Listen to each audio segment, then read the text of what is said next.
বিসমিল্লাহির রহমানির রহিম।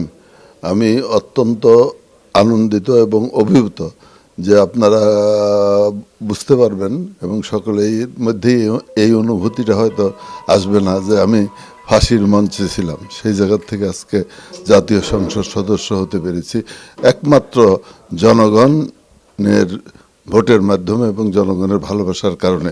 অন্যদিকে আমাদের নেতা তারেক রহমান সাহেব আমাকে মনোনয়ন দিয়েছেন এবং আমি তার প্রতি অত্যন্ত কৃতজ্ঞ এবং তিনি শুধু মনোনয়ন দেন নাই, সার্বিকভাবে উনি আমাকে নির্বাচনে জয়লাভ করার জন্য সাহায্য এবং সহযোগিতা করেছেন এবং জনগণের ভালোবাসায় আমি আবেগে আপ্লুত হয়েছি এবং আমি আশা করি যে আমার এলাকার যত উন্নয়ন আছে, উন্নয়ন কাজগুলো আছে যেগুলো আমি বিগত দিনে করা শুরু করেছিলাম সেগুলো স্থগিত ছিল, সেগুলো আবার পুনরায় আমরা শুরু করব এবং সন্ত্রাসমুক্ত, মাদকমুক্ত, জনগণের ভালোবাসা এবং জনগণের উন্নত জীবন, নিরাপদ বাসস্থান এবং সকলের একটা সহযোগিতাপূর্ণ অবস্থানের জন্য আমি চেষ্টা করব এবং একটি উন্নত এবং নিরাপদ গোপালপুর ভবাপুর গড়ে তুলব ইনশাআল্লাহ।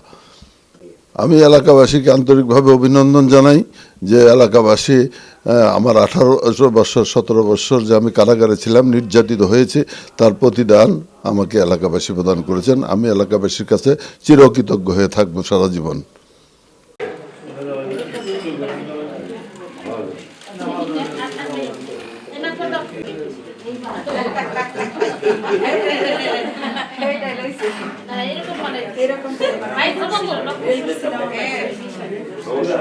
ছাড়া দেন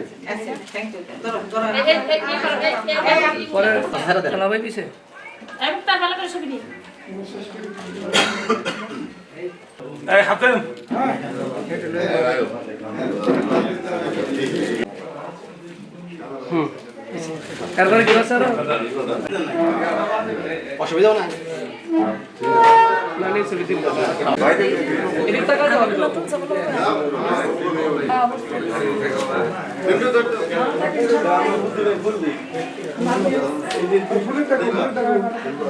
আমাদের